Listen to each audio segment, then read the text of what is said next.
Good morning, good afternoon, and welcome to everyone. Today, we're going to go through, a real success story that's been going on and overcoming a lot of, what some people might consider difficult markets.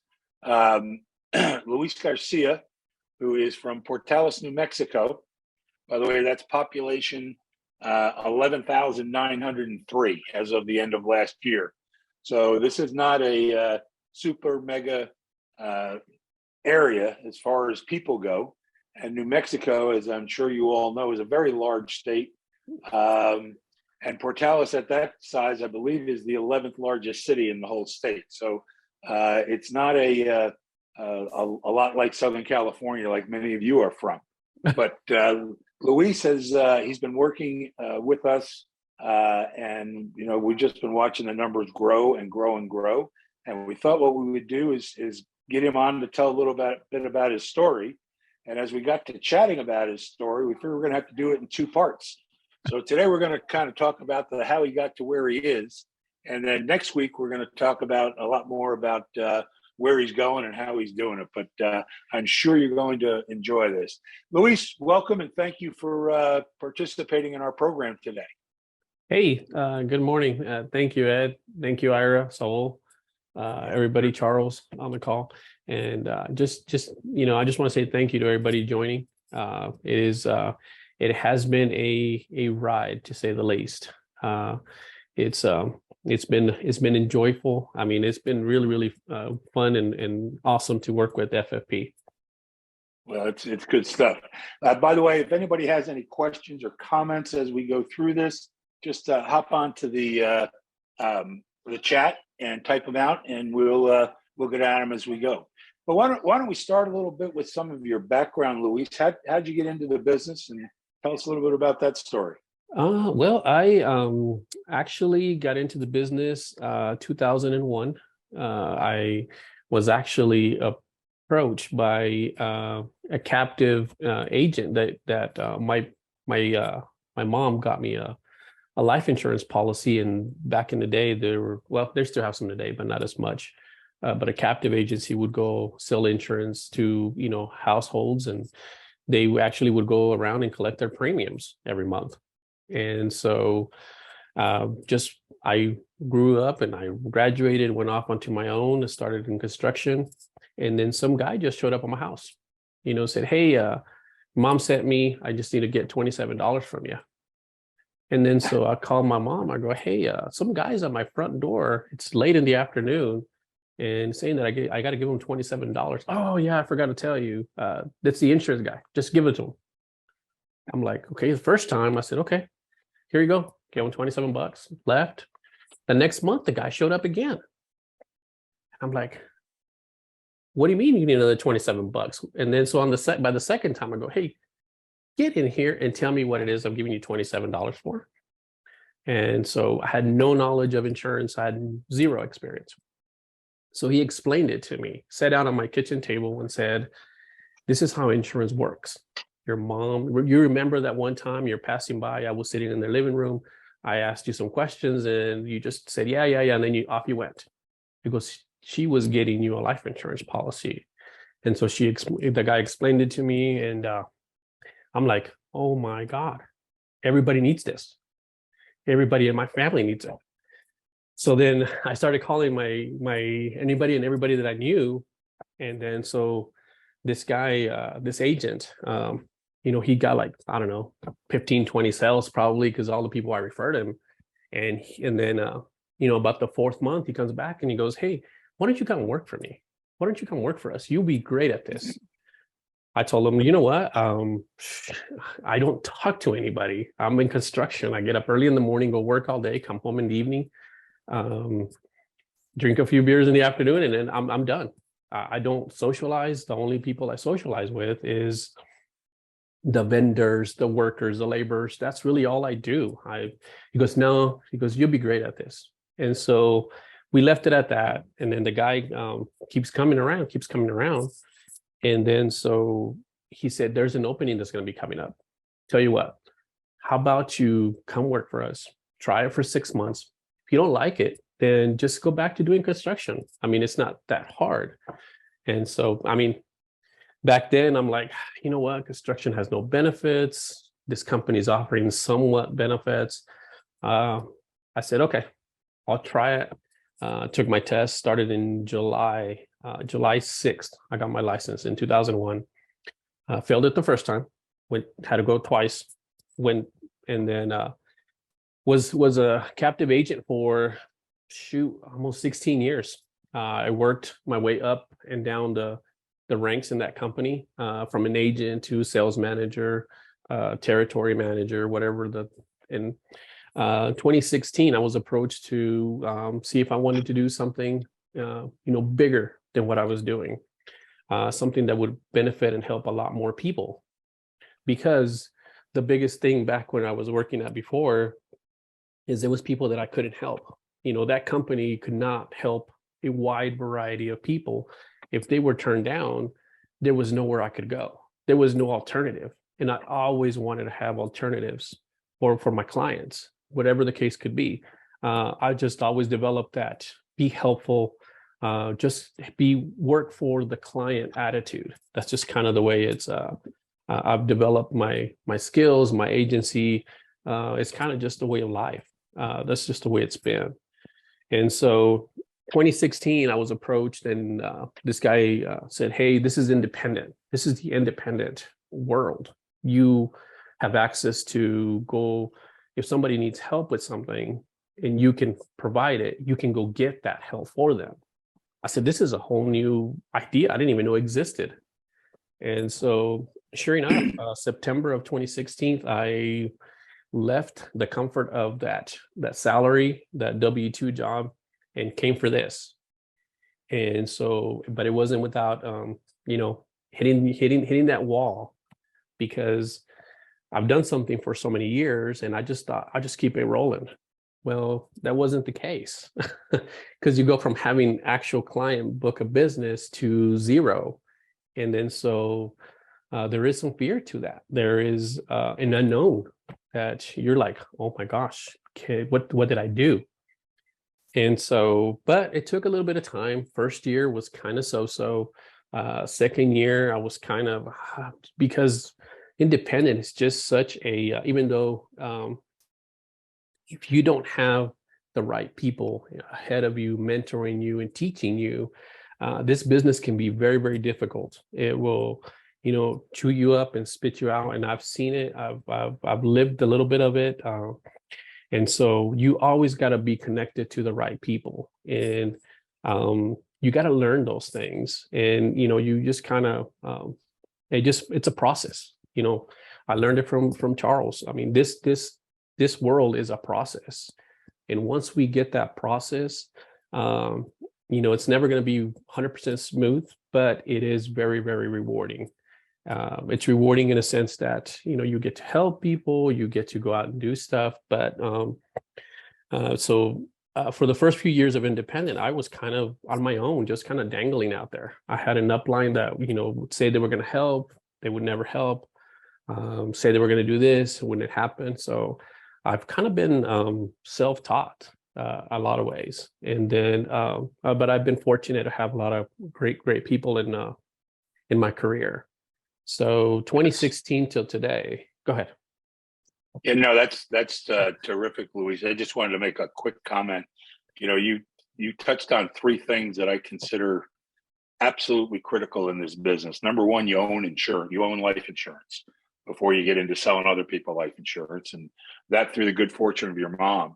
Obviously, the persistency that you showed getting through it and staying at that game was strong. But you've used that word care for people, and people don't care what you know until they know you care. Is something I learned a long time ago from a great mentor. And then you talk about mentors. That's a wonderful platform for success. So when you just got into that 2016, you had zero clients. You obviously could not go back to the captive agency clients. What markets did you try and focus on? How did you generate your leads? That type of thing. It was final expense. That was the first time I was introduced to direct mail. They said, hey, I didn't even know how it worked. They just said, hey, this is, you give us this much money. And of course, when you're brand new and you're broke, you just left something. I'm like, I still have to give you money? I'm like, yeah. And then this is how you do it. So that's kind of how I broke into and so I every lead that I would get in, you know, when I first started, I mean, if I had to drive 150 miles to go knock on 3 leads, I'd do it. You know, if it was, because we are so rural, our little towns are so scattered. I mean, it wouldn't, you know, and my wife can attest to it. You know, she would say, hey, you're getting home at 10, 11, you know, but I needed to do what I needed to do to get to where I'm at today. Yeah. So it was a final expense process, basically, that you were going out there and face to face knocking on doors. That sounds familiar. You know, very rarely did anybody ever, you know, shut the door on me. Everybody was pretty much, hey, yeah, I did remember that I sent that in. For the most part, everybody was real receptive. And then if you just, you know, stay true to what it is that you know, how you're going to best help them, you know, I probably, out of 3, I would probably sell 2. It was a good day if I sold all 3, but it was. And so I did that for, you know, for the first few, about a year or 2 of my independent career. And a 2-hour drive each way to get to that next burg, huh?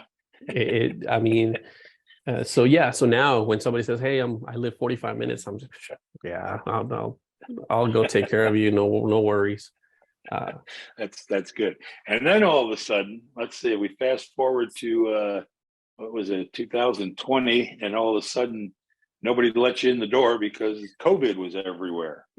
Yeah, so, we had just came back from FFP's conference.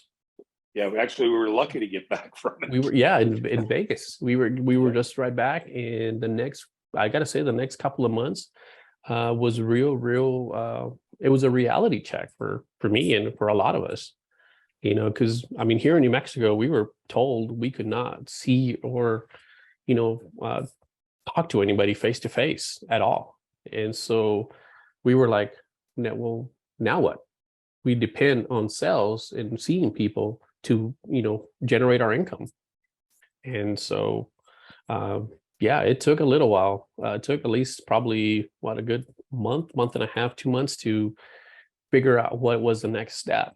You either were gonna, you know, adapt, survive, and thrive, or you were just gonna wither away and go away, go do something else.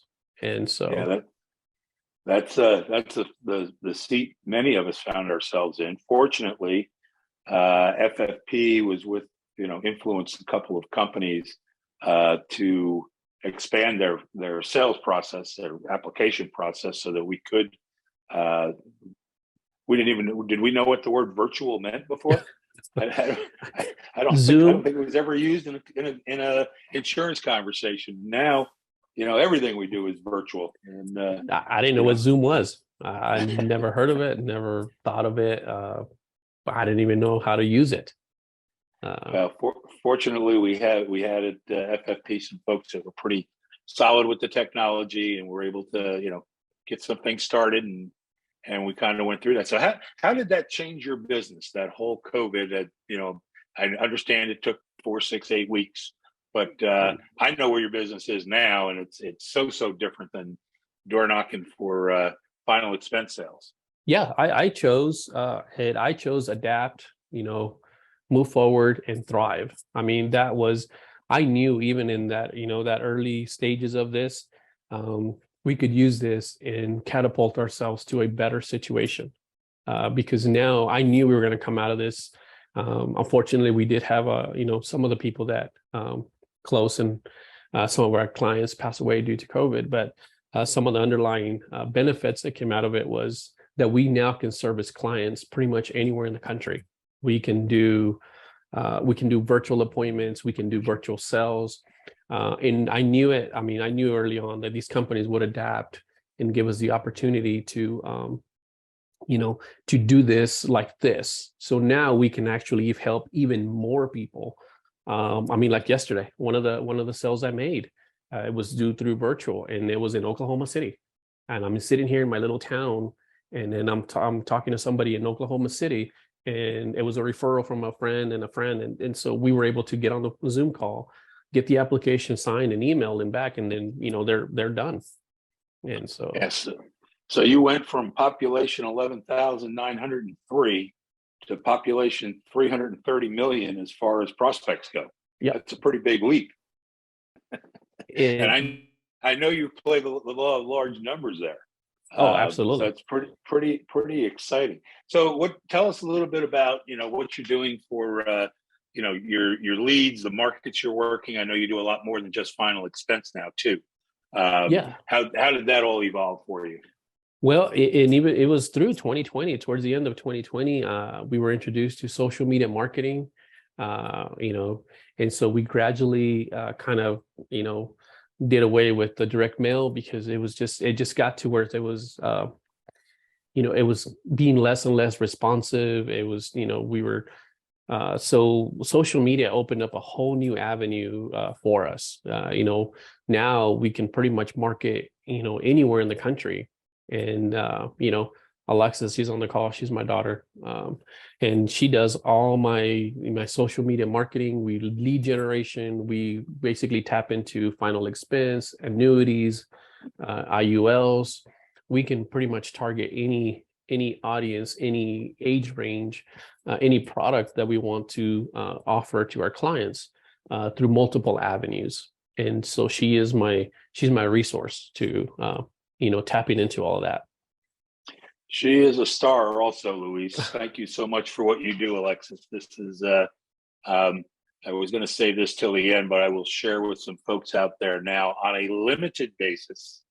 Luis and Alexis also are starting to provide lead generation through the social media to select FFP agents. So if you've got an interest in that, reach out to myself or Ira or Charles, and we'll kind of go through what we're looking for at it and how that process works. But we've piloted it now with a couple of agents, and it is working extremely well. So that's a good thing. So tell us about the product range that you're working with now, Luis. And I mean, you went from pretty much a 2-company contracting process to I don't even know how many you have now. Oh my gosh, we now have we go from final expense to annuities, index universal life, or some of our business owners now are tapping into the index universal life market. We do Medicare. We started with Medicare last year. We added that aspect to it. Just recently, beginning of this year, my son came on board the team, and now he's doing property and casualty. So we got multiple companies growing, and it's all a direct attribute. I attribute it to FFP, how they allowed me to join in, be a part of something, be a part of a great team, and then grow. You guys have never said, hey, don't do this, don't do that. And that's what I love about being here is, as long as we can grow and then we grow together, that's really the ultimate, goal and compliment for you guys. Cause I love it here. Well, thank you very much on behalf of all of us. And we love you too, Luis and Alexis. It is wonderful. It's been just to share the other side of this. I would say, we did some introductory how-tos. As many of you know, Saul is very proficient in the social media world also. But I would say, we're learning as much from Luis now as he's learning from us, and it's really turned into a very cooperative event. That's Alexis went from just supporting Luis to supporting multiple FFP agents now. So it has been a wonderful partnership, and it's truly a win-win, the kind of thing we strive for. And again, as Luis indicated, the product range has grown, which meant more companies, et cetera. But he's solving more problems for people with that I care attitude. So tell us, Luis, I can picture what the frustrations might have been pre-COVID with the miles you were putting on your car and, somebody not showing up for an appointment kind of thing. What kind of frustrations does the current business model lead you to? Well, I mean, right now is the lack of getting to everybody. I mean, that's a good problem to have. Excuse me, it's a good problem to have, but I mean it's we got, I mean, I can look at my board, we got about 30 different cases we're working on right now. And so we do it's, and then trying to find the right people that would want to join our team, that can kind of have the same vision, because that is so important to have a vision of, hey, we got to put the client first. If the client's needs are met and the company's needs are met, then by all means, the agent and the partner's needs will just be more than met along the way, you know. So you just got to take the frustrating days. I mean, like today, I was just telling everybody earlier. I mean, it's like a Monday here on a Thursday. It's just nonstop, but it is very rewarding at the end of the day. You got to turn your negatives into positives somehow. I know it's easier said than done, but any failures, any negative stuff that's out there, you just got to figure out, find the positive to it, use it to your advantage, and then just apply it. Figure out what you did wrong, apply it, and then move on. Super. No time to dwell on. Yeah, the last kind of thing to kind of finish up this end of the conversation. If you look at what I call the ROI, the return on your investment, you were doing direct mail, which was the way most of the final expense world was done back then. And then you drive the 150 miles or 60 miles if you had a close one hit, right? To today, you've obviously had to invest in technology. I'm sure, I mean, I've not been in your office, but I'm sure you have a specific place where you do your business from. You have a nice background set up behind you there. How's the ROI difference today versus where it was? It's, by the time you put the pencil to it, it's actually higher, because, even when I have to, now when clients say, hey, I need you to come see me at my house, and it's 60 miles away. But then I have 2 or 3 other ones that said, hey, let's just do it virtually. Like the sale that I made yesterday. It took me 15, 20, 30 minutes at the most just to type the application. And the sale was done due to a lead or a friend or referral. And those leads, the more you stick to it, your cost gets so much lower, therefore your profitability goes up. So, and that's how come I still tell my clients, hey, if you need me to, I'll meet you wherever you want. You want to meet online? We'll meet online. You want to meet me you want me to meet you at your house? You want to come to my office? We have a building here with 3 offices now. When we started, we only had 1. Now we have 3 separate offices. And so it has grown, but that's just that's just the cost of growth. And you have to see it that way. You have to see it as a company, corporation that is just evolving, and costs come along with it. Yeah, of course you have to manage it. It's just like anything else. But the more you manage it, the better you manage it, your return on your investment, it gets so much higher. Yeah, and you do epitomize the idea that you're an entrepreneur. This is your business. You own it. I would imagine that your renewal stream is a whole lot better than it used to be when you were working for a career agency. In fact, I know that for a fact. Yes. I too started with a career agency, Luis, with a little broader product portfolio. But yes, you've really turned it into something. And the beauty for those of you out there, we'll learn more about this next week on the Coffee with Closers. Luis has agreed to come back and talk a little bit more about his future plans and goals. I don't remember a quarter to quarter where there has not been some type of new either lead approach or products that were being requested and marketed. It seems like every quarter something's happening in your field, and hence 30 cases. I mean, I'm sure everybody out there would love to have 30 cases up on that board and trying to figure out how to get them all done before the month's out. So it's a tribute to you as a person, as an insurance agent, but also as a business leader. And I'm guessing in your community, it's probably changed your life a little bit also, has it? It has. I mean, we've now, I mean, now we're, we now have even other business owners, starting reaching out. They're like, we even had some today goes, hey, I didn't know you were here.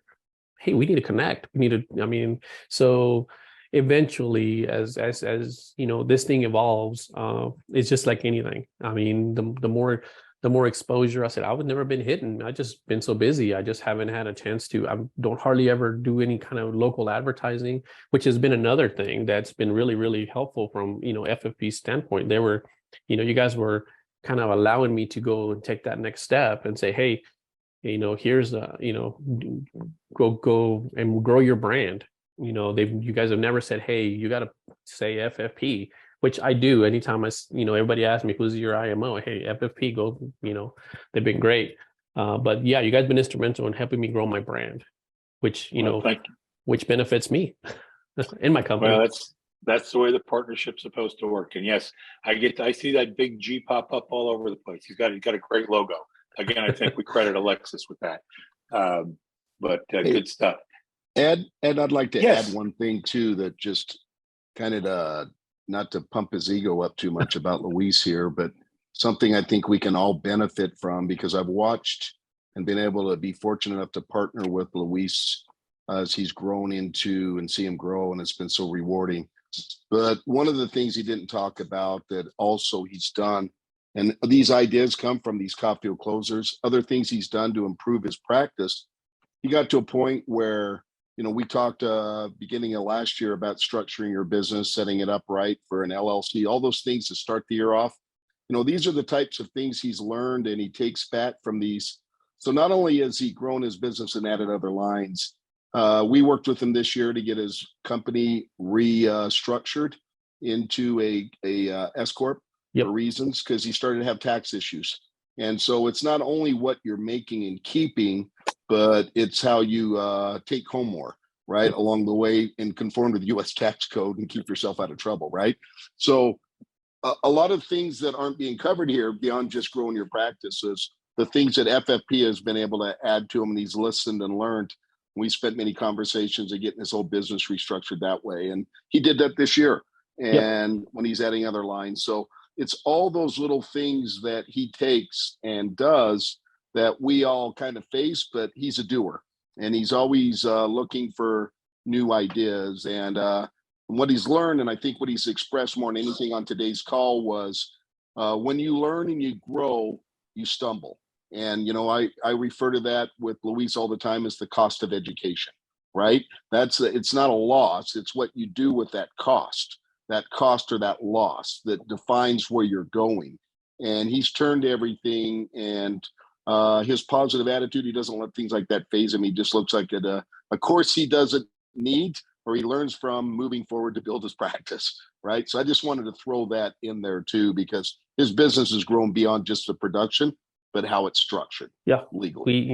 And this is, I've never been a bragging person, but we will triple our size this year. And so we had to, I had to reach out to Charles and say, hey, who do I turn to? Because I can already foresee a tax issue coming up. So we sat down, and he was gracious enough to, allow me some of his time. And we've navigated through it. And as of January 1st of 2023, our company became an S Corp. We're a corporation now. So we all work for Garcia Insurance. So now Garcia Insurance is its own entity now. And so I'm thrilled with it. It's learning, it's growth. It's a little scary. I've got to be very, very truthful. It is a little scary because there's so many moving pieces going on now. But at the end of the day, I see it. I see the return, I see the reward, and I see the growth. So I'm excited for it. Yeah, or triple the business, one office to 3, and gosh, how many more clients that you're building, and bringing 2 kids into the business with you, and the legacy that you're creating, and the place in your stature in your community. There's just so much going on, and I get it. But I can also say confidently that when you need something, there's always somebody here at the other end of the phone to work with you, figure out either how to get through it or how to get rid of it. Without a doubt. That's kind of the role that we like to play. That's a lot more fun than Going at it alone. Chasing the wrong going at it alone, or just following up to get another signature, or have to make another trip left and right. So you've done a fabulous job. And Luis, I want to thank you so much for sharing your experience and the wisdom that you've been picking up and those results. Next week, we're going to come back and we're going to talk a little bit about where this vision goes from here. And I assure you, it's a program you won't want to miss. But I'd like to thank you again, Luis. Thank you, Charles, and Ira, and everybody who's taken the time to be out there with us today. Yep. And we'll talk to you next Thursday. Yeah, we love to be a resource. 12, so, 12, anything that we can do to help. Yeah, 12 Eastern, 9 Pacific, and in between, you can figure it out. Good selling, everybody. Thanks for being here. Great job, Luis. Thanks.